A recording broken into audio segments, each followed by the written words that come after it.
اسلام کے خلاف بہہ رہا ہو، کسی کا دین کے پروگرام کے تعلق سے سوچنا اور کرانا، یہ بڑی بات ہوتی ہے آج کے دور میں۔ دیکھنے میں یہ چیز بڑی معمولی لگتی ہے، لیکن جن علاقوں میں یہ پروگرام نہیں ہوتے ہیں یا جہاں پہ یہاں نظام نہیں ہے یا جہاں پہ دینی مکتب نہیں چلتا ہے، اس گاؤں میں آپ چلے جائیں، اور جس گاؤں میں کوئی عالم، کوئی مولوی، اس طرح کے لوگ ہیں اور جو دین کے تعلق سے بات کرتے ہیں یا جہاں پہ اس طرح کے پروگرام ہوا کرتے ہیں، اس گاؤں میں آپ چلے جائیں، دونوں میں آپ کو زمین آسمان کا فرق نظر آئے گا۔ یہ کھلی آنکھوں ہم نے دیکھ رکھا ہے۔ بڑی خوش نصیبی ہے ہماری بھی، آپ کی بھی۔ میری خوش نصیبی یہ ہے کہ اللہ نے مجھے یہ صلاحیت دی ہے کہ میں اپنی بات کچھ دیر آپ کے سامنے الحمدللہ رکھ سکتا ہوں۔ آپ کی خوش نصیبی یہ ہے کہ ایک دینی پروگرام میں آپ نے شرکت کی ہے، جس میں آپ نے محض اس لیے شرکت کی ہے کہ دین کی بات سنیں گے، اور دوسرا کوئی مقصد نہیں۔ ظاہر ہے یہاں کوئی اس امید میں نہیں آیا ہے کہ یہاں پیسے ملیں گے یا یہاں پہ کھانے کو ملے گا یا یہاں پہ کوئی اور جگاڑ ہے ہمارا اور آپ کا۔ نیت صرف یہی ہے کہ ہم دین کی بات سنیں گے۔ اللہ رب العزت صحیح بات صحیح ڈھنگ سے، صحیح طریقے سے مجھے کہنے کی، آپ سبھی حضرات کو دل کے کانوں سے سننے کی،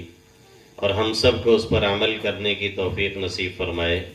آمین یا رب العالمین۔ الحمد للہ نحمده ونستعینه ونستغفره ونؤمن به ونتوکل علیہ ونعوذ باللہ من شرور انفسنا ومن سیئات اعمالنا، من يهده الله فلا مضل له ومن يضلله فلا هادي له، ونشهد أن لا إله إلا الله وحده لا شريك له، ونشهد أن سيدنا وقدوتنا وحبيبنا ومولانا محمدا عبده ورسوله، صلى الله تعالى عليه وعلى آله وأصحابه وأولاده وأزواجه وأنصاره وأتباعه وأشياعه ومحبيه وأمته وعلينا معهم أجمعين، وسلم تسليما كثيرا كثيرا، أما بعد، فقد قال الله تبارك وتعالى في كتابه المجيد بعد أعوذ بالله من الشيطان الرجيم، بسم الله الرحمن الرحيم، وقضى ربك ألا تعبدوا إلا إياه وبالوالدين إحسانا، إما يبلغن عندك الكبر أحدهما أو كلاهما فلا تقل لهما أف ولا تنهرهما، وقل لهما قولا كريما، واخفض لهما جناح الذل من الرحمة، وقل رب ارحمهما كما ربياني صغيرا، وقال تبارك وتعالى اتل ما أوحي إليك من الكتاب واقم الصلاة إن الصلاة تنهى عن الفحشاء والمنكر ولذكر الله أكبر والله يعلم ما تصنعون۔ وعن أبي هريرة رضي الله تعالى عنه قال قال النبي صلى الله تعالى عليه وسلم لا تقوم الساعة حتى يتقارب الزمان، فتكون السنة كالشهر ويكون الشهر كالجمعة وتكون الجمعة كالساعة وتكون الساعة كاحتراق السعفة، وقال النبي صلى الله تعالى عليه وسلم وإن من علاماتها أن تلد الأمة ربتها، وفي رواية قال ربها، أو كما قال سيدنا وهادينا محمد صلی اللہ تعالی علیہ وسلم۔ میرے محترم بزرگوں اور دوستوں، میرے غیور نوجوان ساتھیوں، اور جن ماؤں اور بہنوں تک میری آواز پہنچ رہی ہے، میری مقدس پاکیزہ مائیں اور بہنیں،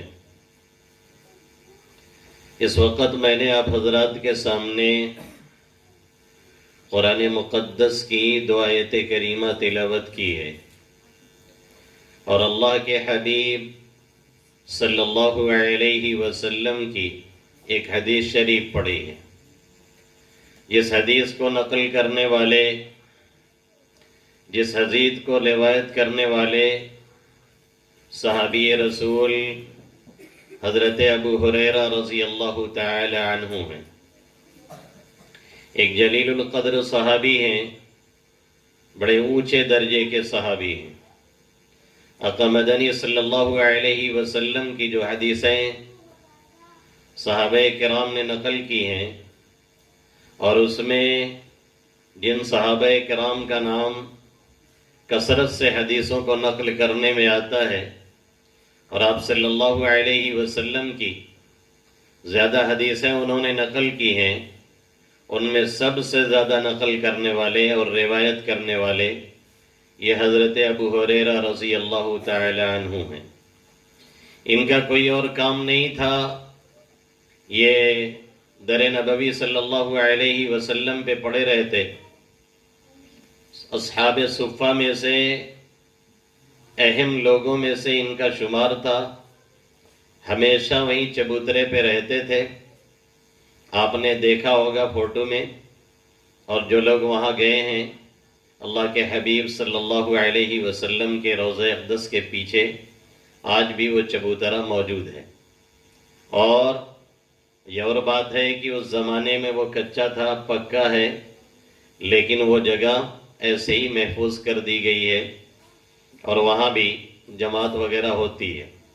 اللہ کا شکر رہا اور اللہ کا احسان رہا کہ وہاں بھی کئی بار نماز پڑھنے کی توفیق مجھے ملی، اور تو اور آخری دن تو ایک ڈرامائی انداز میں مجھے منبر رسول صلی اللہ علیہ وسلم پہ پہنچا دیا گیا۔ بڑی خواہش تھی کہ اللہ کے حبیب صلی اللہ علیہ وسلم کا جو منبر ہے میں وہاں 2 رکعت پڑھوں، اور جو شرطا ہوتے ہیں وہاں لگے رہتے ہیں، لوگ کہتے ہیں وہ بھگاتے ہیں اور ڈھکیلتے ہیں، لیکن وہ اس کا ضرور خیال کرتے ہیں۔ میں نے کئی بار غور کیا کہ جو دھیان سے پڑھتا ہے، جو درود پہ توجہ دیتا ہے، جو عبادت میں لگا رہتا ہے، تو پولیس والے بھی اس کا خیال اور لحاظ ضرور کرتے ہیں۔ یہ میں نے کئی بار غور کیا۔ جہاں پہ لوگوں کو 5 منٹ وہ نہیں رہنے دیتے، وہاں پہ میں کبھی کبھی آدھے گھنٹے اور کبھی پون گھنٹے بھی رہ جاتا تھا، اور کوئی پولیس والا مجھے ہٹاتا نہیں تھا۔ یہ ہم نے کئی بار غور کیا۔ تو ایک مرتبہ ہم بیک ڈور سے گئے، اور وہ ظہر کے بعد نکلنا بھی تھا، آخری دن تھا، سب کو 8 دن 9 دن رہنے کو ملتا ہے، اور ہم لوگوں کے لیے مقدر ہو گیا۔ ممبئی جب میں پہنچا تو ایک ساتھی سے میں نے کہا کاش مدینہ کا ٹائم بڑھا دیا جاتا تو بڑا اچھا ہوتا۔ تو معلوم نہیں کون سی قبولیت کی گھڑی تھی، جب میں نے کہا تو انہوں نے مسکرا کے کہا ہاں ہر کوئی چاہتا تو ہے لیکن کسی کو ٹائم ملتا نہیں ہے۔ 8 دن ہوتا ہے، 40 نمازیں پوری ہوتی ہیں، 90 دن سب لوگ ہرک دیے جاتے ہیں، لیکن ہم لوگوں کو 14 دن سے زیادہ مل گیا۔ فلائٹ کچھ ادھر سے ادھر ہوئی اور ہم لوگ وہاں پہ 14 دن سے زیادہ رہے الحمدللہ۔ تو ہم بیک ڈور سے گئے، اب اس میں بھیڑ میں جگہ ہی نہ ملے۔ اب اصحاب صفہ پہ ہم نے سوچا کہ یہاں چبوترے پہ چلے جائیں، تو وہاں بھی گنجائش نہیں نکلی، وہاں سے دھکا کھائے دوسری سائڈ چلے گئے، وہاں سے پھر ایک صاحب نے اور دھکا دیا تو پھر اور آگے بڑھ گئے۔ ایسے ہی کرتے کرتے ہمیں وہاں جگہ ملی جو منبر رسول صلی اللہ علیہ وسلم ہے، جس کی خواہش تھی کہ کاش وہاں 2 رکعت ملتی۔ الحمدللہ وہاں 4 رکعت ظہر کی سنت بھی ملی، پھر فرض بھی ہم نے وہیں ادا کی، پھر اس کے بعد کی سنتیں بھی ہم نے وہیں ادا کی۔ پھر ہم صلاۃ السفر پڑھنے کے چکر میں پڑ گئے، ایک پولیس والا اڑ گیا کہ نہیں ازدحام کثیر، اور ہم اڑ گئے کہ نہیں اصلی صلاۃ السفر، کہ بھائی 2 رکعت صلاۃ السفر مجھے پڑھنا ہے، اب نکلنا ہے۔ وہ اپنی بات پہ اڑا رہا، ہم اپنی بات پہ اڑے رہے،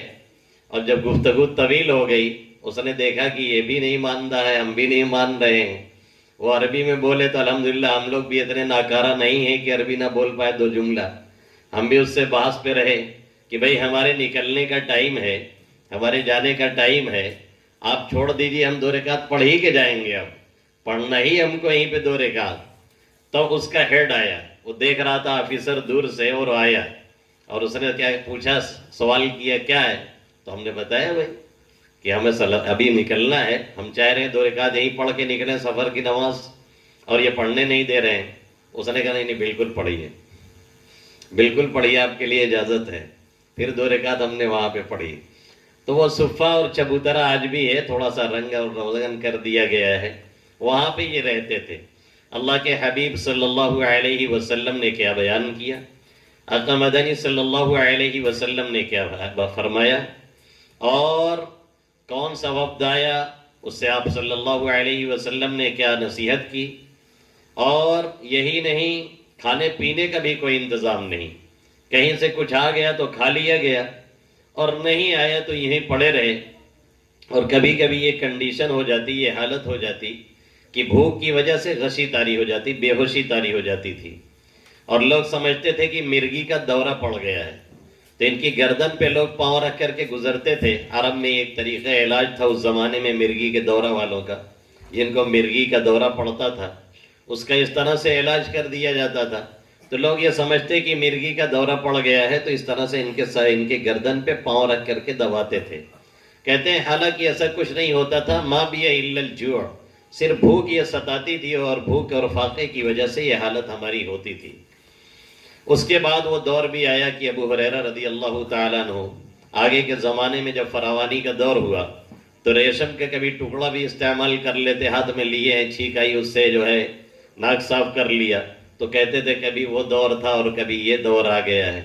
اور آج ہمارے پاس تو سب کچھ ہے، پھر بھی ہمارا منہ ہر دم لٹکا ہی رہتا ہے، ہمارے پاس کچھ نہیں ہے۔ ہم میں سے کوئی ایسا نہیں ہوگا جو فاقے سے گزر رہا ہو، الحمدللہ۔ 2 وقت کی آسانی سے روٹی مل جاتی ہے، کھانے پینے کا عام طور پہ جگاڑ ہو ہی جاتا ہے، ناشتہ پانی ہمیں مل ہی جاتا ہے۔ کوئی ایسا نہیں ہے جو 2-4 دن فاقے سے رہتا ہو۔ پھر بھی اگر خیریت پوچھی جائے تو ہم میں سے اکثر لوگوں کی زبان سے شکریہ کے الفاظ نہیں ادا ہوتے ہیں، جو کہ ہمارے آپ کے لیے اچھی علامت نہیں ہے۔ بعض لوگوں کو ہم نے دیکھا ہے کہ ان کی کنڈیشن انتہائی خراب ہوتی ہے، بیچارے کے پاس رہنے کا ٹھیک سے مکان نہیں ہے، چھپر ہے، بڑئی ہے، وہ بھی برسات میں ٹپکتی ہے، جس پہ وہ بیچارے پنی استعمال کر کے اپنے بچاؤ کے استعمال کرتے ہیں، اور رات یوں ہی کسی طرح سے گزارتے ہیں۔ لیکن ان سے پوچھا جائے خیریت ہے تو کہیں گے الحمدللہ۔ کیسی گزر رہی ہے؟ بہت اچھا، اللہ کا سب فضل ہے، احسان ہے۔ کبھی ناشکری کے کلمے ان کے زبان پہ آتے ہی نہیں۔ اور ہم میں سے اکثر ایسے ہیں جن کے پاس سب کچھ ہے، چھت ہے، 4 بیڈ روم ہے، ایک کچن ہے،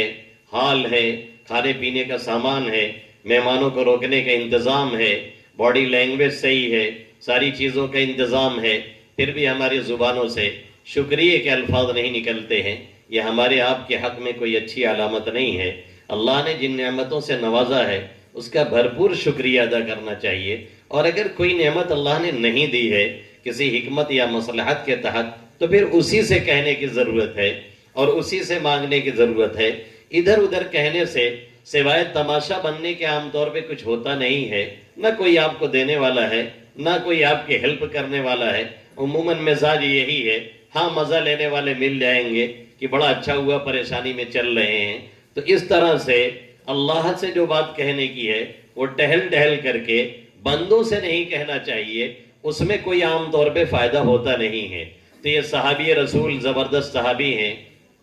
اور جلیل القدر صحابی ہیں، اور ہر صحابی جلیل القدر ہوا کرتا ہے۔ دادا جان مولانا عبدالحلیم صاحب نور اللہ مرقدہ برد اللہ مسجع، اللہ ان کی قبر پہ کروڑوں رحمتیں نازل فرمائے، آمین یا رب العالمین۔ وہ فرمایا کرتے تھے جب سے اب کسی صحابی کا نام آتا، کسی صحابی کے اسم گرامی آتا، فرماتے بڑے جلیل القدر صحابی ہیں، پھر فوراً فرماتے کہ ہر صحابی جلیل القدر ہوا کرتا ہے، ہر صحابی بہت اونچے درجے کا ہوا کرتا ہے۔ یہ جو صحابہ کرام کے ہم اور آپ معیار سنتے ہیں، لیول سنتے ہیں، درجے سنتے ہیں، یہ ان کے آپس کے اعتبار سے ہوا کرتے ہیں۔ فلاں صحابی بہت اونچے درجے کے ہیں، فلاں صحابی بیچ کے درجے کے ہیں، فلاں صحابی کم معروف کم مشہور ہیں، یہ ان کے آپس کے اعتبار سے، ورنہ ہمارے اور آپ کے اعتبار سے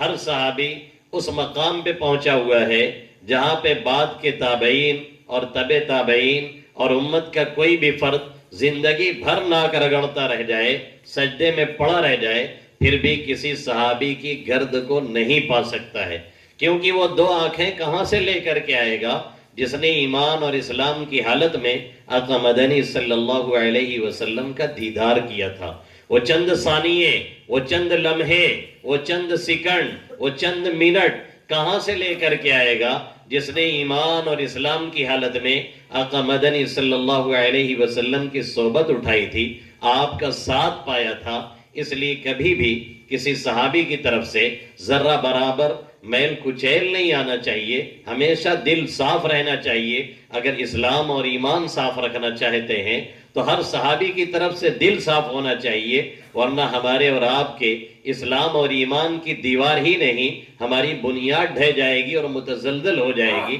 کیونکہ یہی وہ صحابی ہیں، یہی وہ صحابہ کرام ہیں جن کے واسطے سے ہمیں اور آپ کو قرآن ملا ہے، جن کے واسطے سے ہمیں اور آپ کو احادیث ملی ہے، اور جن کے واسطے سے ہمیں اور آپ کو شریعت ملی ہے، اور جن کے واسطے سے ہمیں اور آپ کو آقا کا طرز معلوم ہوا ہے، اور جن کے واسطے سے ہمیں اور آپ کو آقا کی سیرت معلوم ہوئی ہے۔ اگر ہم اور آپ انہی سے بدزنی اختیار کر لیں گے تو ظاہر ہے پھر ہمارا قرآن بھی صحیح نہیں، پھر حدیثیں بھی صحیح نہیں، پھر ہمارا ایمان اور اسلام کہاں رہ جائے گا۔ اس لیے ہمیشہ اس تعلق سے دل دماغ صاف ہونا چاہیے۔ تو حضرت ابو ہریرہ رضی اللہ تعالی عنہ ہیں جو آقا مدنی صلی اللہ علیہ وسلم سے ایک روایت نقل کرتے ہیں جسے میں نے پڑھی ہے۔ آخر زمانے کی بات یہ کر رہے ہیں، آقا مدنی صلی اللہ علیہ وسلم کے زمانے سے جب ہم دور نکل جائیں گے اور دور نکل رہے ہوں گے، اس زمانے کی یہ بات کر رہے ہیں جیسا کہ آج ہم اور آپ آقا مدنی صلی اللہ علیہ وسلم کے زمانے سے بہت دور جا چکے ہیں، اور ہم 15ویں صدی میں جی رہے ہیں۔ آقا کے آئے ہوئے اور تشریف لائے ہوئے 1400 سال نہیں، تقریباً 1450 سال پورا ہونے کو ہے۔ ہم 15ویں صدی میں چل رہے ہیں اور آہستہ آہستہ آقا سے دوری ہوتی چلی جا رہی ہے۔ پھر بھی اللہ کا کرم، پھر بھی اللہ کا فضل، پھر بھی اللہ کا احسان کہ اللہ رب العزت نے بغیر کسی اپلائی کے، بغیر کسی درخواست کے، بغیر کسی مانگے ہوئے اپنے فضل و کرم سے ایک مسلمان کے گھر میں ہمیں اور آپ کو پیدا فرما کر کے وہ بڑا احسان کیا، جس احسان کو سب سے بڑا احسان ماننا چاہیے اور سب سے بڑا انعام ماننا چاہیے۔ ورنہ ہمیں اور آپ کو بھی خدا نخواستہ اگر اللہ کسی پنڈت جی کے گھر میں پیدا کر دیتا، کسی گہرے ایرے کے گھر میں پیدا کر دیتا، تو ہم بھی صبح کو اٹھتے اور مندر کا گھنٹا بجا کر کے 2 مرتبہ ٹن ٹن ہلا کر کے سمجھتے کہ کوئی بہت اہم کام کر رہے ہیں۔ یہ اللہ کا شکر ہے کہ اللہ نے غیروں کے سامنے جھکنے سے اور اس طرح کے کام سے ہمیں بچایا اور اپنے در پہ جھکنے کی توفیق نصیب فرمائی۔ اس پر جتنا شکریہ ادا کیا جائے کم ہے۔ ایمان کی یہ دولت، اسلام کی یہ دولت ہمیں اور آپ کو بیٹھے بیٹھائے نصیب ہو گئی ہے، محض اس نے اپنے فضل و کرم سے نواز دیا، ورنہ 4200 مذاہب، 4200 ریلیجن پوری دنیا میں ہیں، سینکڑوں نہیں، ہزاروں نہیں، لاکھوں نہیں، کروڑوں نہیں، تقریباً آبادی 7 ارب پہنچ رہی ہے، اور نامعلوم کتنے ممالک ہیں جس میں ہم سے نامعلوم کتنے خوبصورت، ہم سے کتنے ہینڈسم، ہم سے کتنے ہیلدی، ہم سے کتنے باڈی لینگویج صحیح رکھنے والے موجود ہیں، پھر بھی اللہ نے انہیں وہ دولت نہیں دی جو ہمیں اور آپ کو دی ہے۔ اس پر اللہ کا بے انتہا شکر ہمیں اور آپ کو ادا کرنا چاہیے کہ اللہ نے ہمیں اور آپ کو انعام جو دیا وہ سب سے بڑا انعام کہ اپنے سامنے جھکنے والا بنایا، اپنا کلمہ پڑھنے والا بنایا، اپنے محبوب اور نبی صلی اللہ علیہ وسلم کا ہمیں اور آپ کو امتی بنایا۔ فَلِلَّهِ الْحَمْدُ رَبِّ الْعَالَمِينَ۔ تو یہ حضرت ابو ہریرہ رضی اللہ تعالیٰ عنہ یہ نقشہ کھینچ رہے ہیں اور یہ فرما رہے ہیں کہ اللہ کے حبیب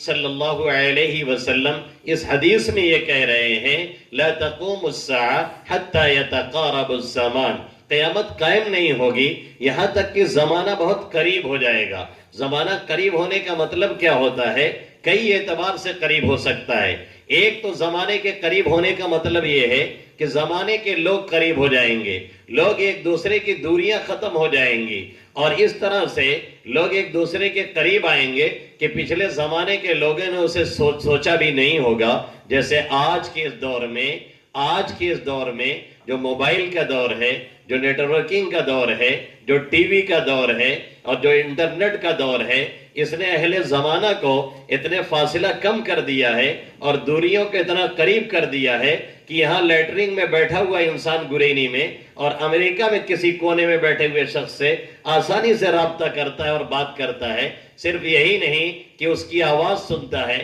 بلکہ اس کی شکل بھی دیکھتا ہے، اس کی پوری باڈی بھی دیکھ سکتا ہے۔ یہ زمانہ قریب ہونے کا ایک مطلب یہ ہے، اور دوسرا مطلب یہ ہے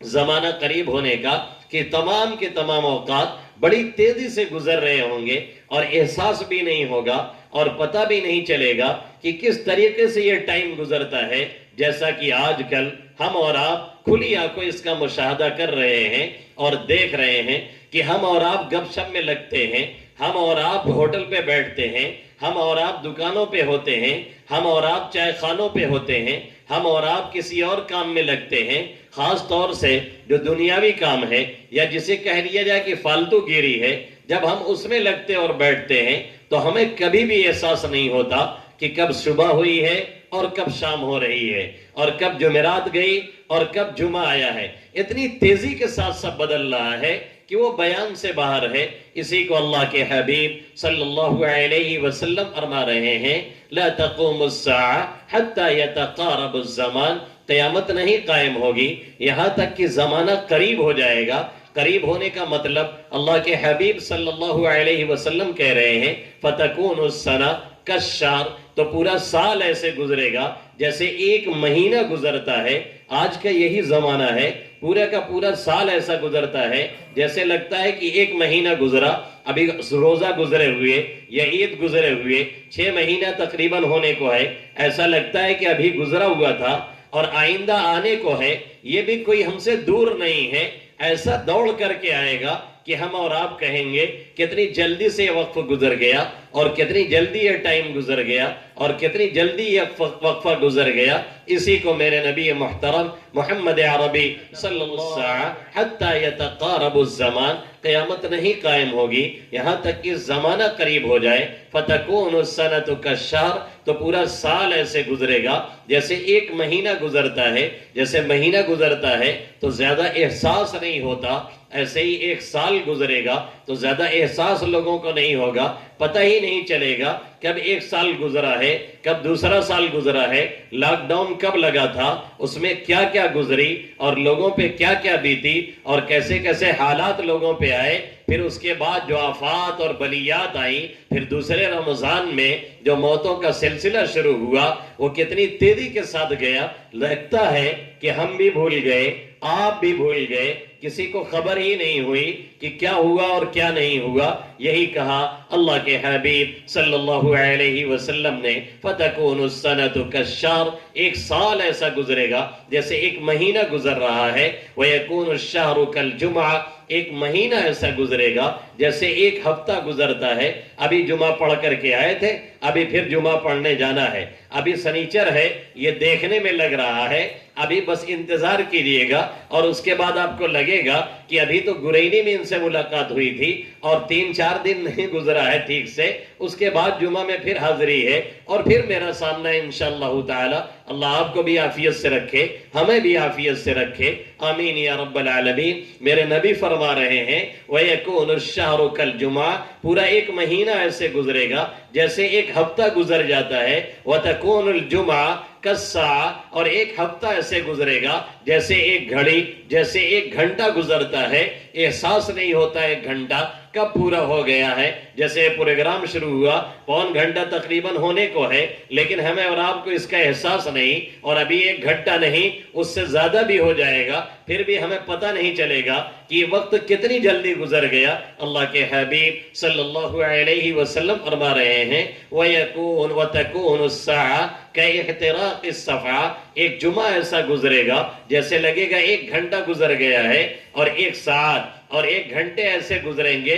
جیسے آگ کی ایک چنگاری ہوتی ہے، اس کی ایک لور اٹھتی ہے اور فوراً ختم ہو جاتی ہے، احساس نہیں ہوتا. جب آگ دھکتی ہے، چنگاریاں اڑتی ہیں، فضا میں جاتی ہیں اور بکھر جاتی ہیں، 2-4 سیکنڈ شاید رہتی ہو یا 1 سیکنڈ رہتی ہو. اللہ کے حبیب صلی اللہ علیہ وسلم فرما رہے ہیں ایسے ہی 1 ساعت ایسا گزرے گی، 1 گھنٹہ ایسا گزر جائے گا، ایسا لگے گا ایک چنگاری اڑ گئی تھی اور 2-3 سیکنڈ میں وہ ختم ہو گئی. ایسا محسوس ہوگا لوگوں کو، 1 گھنٹہ گزرنے کا پتہ بھی نہیں چلے گا اور احساس بھی نہیں ہوگا اس چیز کا مشاہدہ.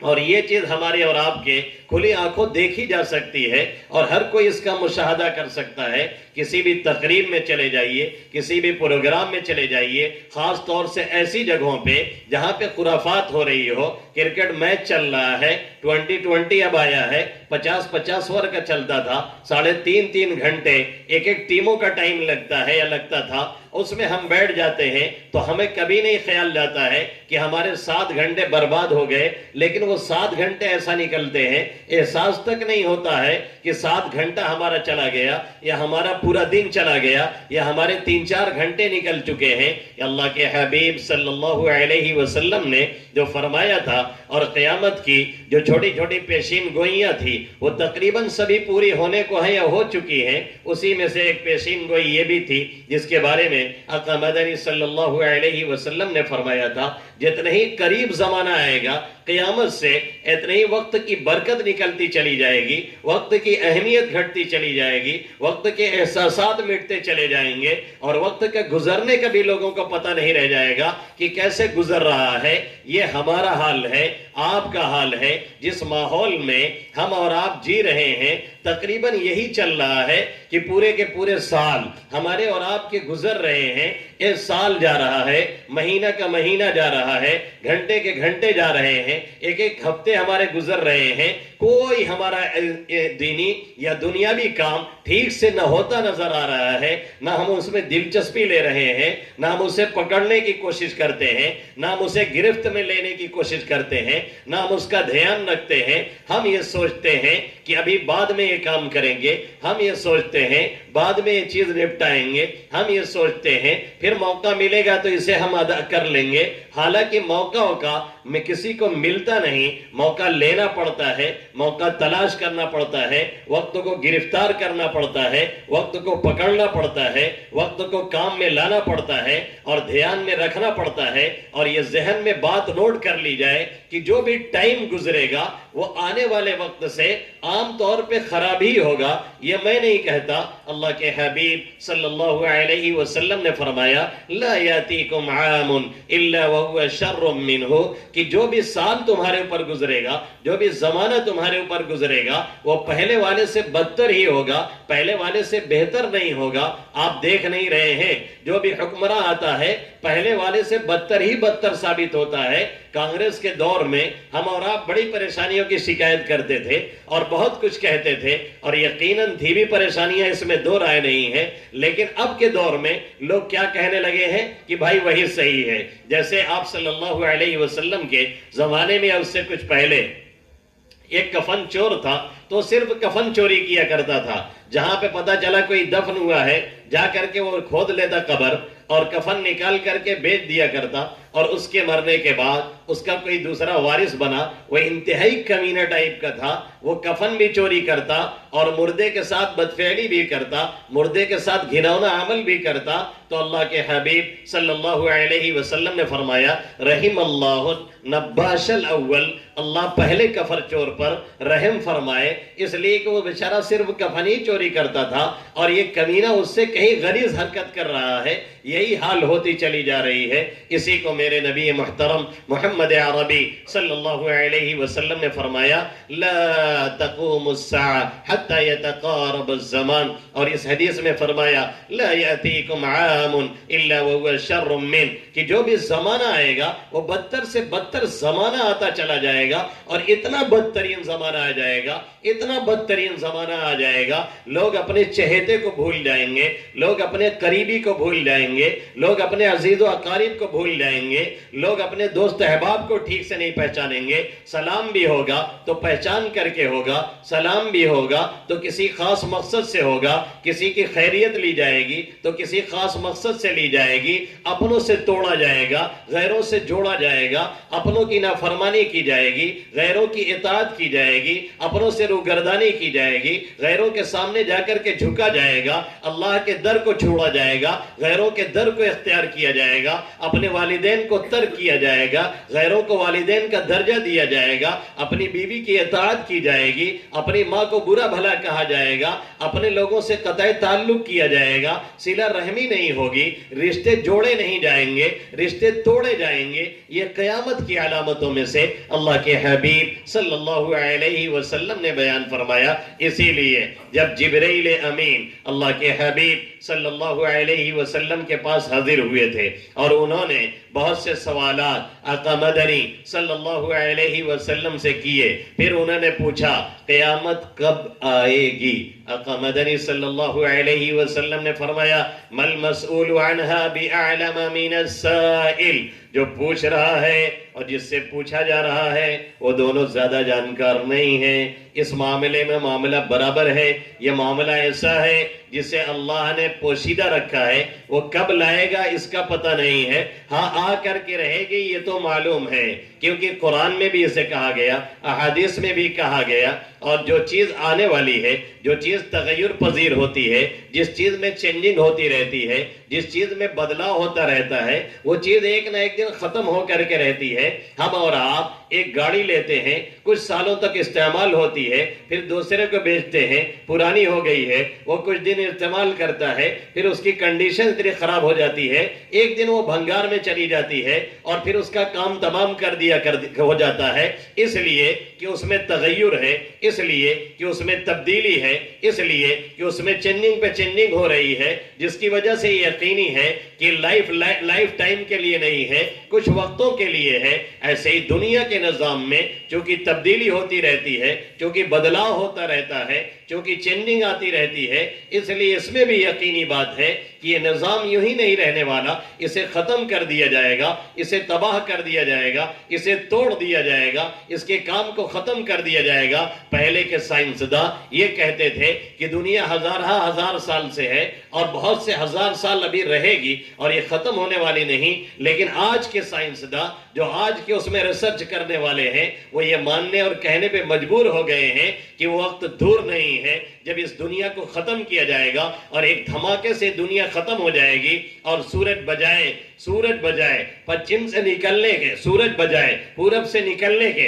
پچھم سے نکل جائے گا. اور ناسا کے یہ خلائی مشن والے یہ ہم ماننے پہ مجبور ہو گئے ہیں اور وہ یہ کہنے لگے ہیں کہ موت کے بعد بھی کچھ ایسے واقعات یقیناً پیش آنے والے ہیں جسے ہم کچھ بھی کہیں اور مسلمان کچھ بھی کہیں، یہ حالات بتا رہے ہیں کہ مرنے کے بعد بھی کچھ ہمارے ساتھ ہونے والا ہے اور ہوتا ہے. یہ ہماری سائنس اب کہہ رہی ہے، آج وہ مجبور ہو کر کے کہہ رہے ہیں. اس بات کو اللہ کے حبیب صلی اللہ علیہ وسلم نے اور اللہ رب العزت نے ہمیں اور آپ کو پہلے ہی بتایا اور پہلے ہی آگاہ کیا. تو جبرائیل امین نے حضرت آقا مدنی صلی اللہ علیہ وسلم سے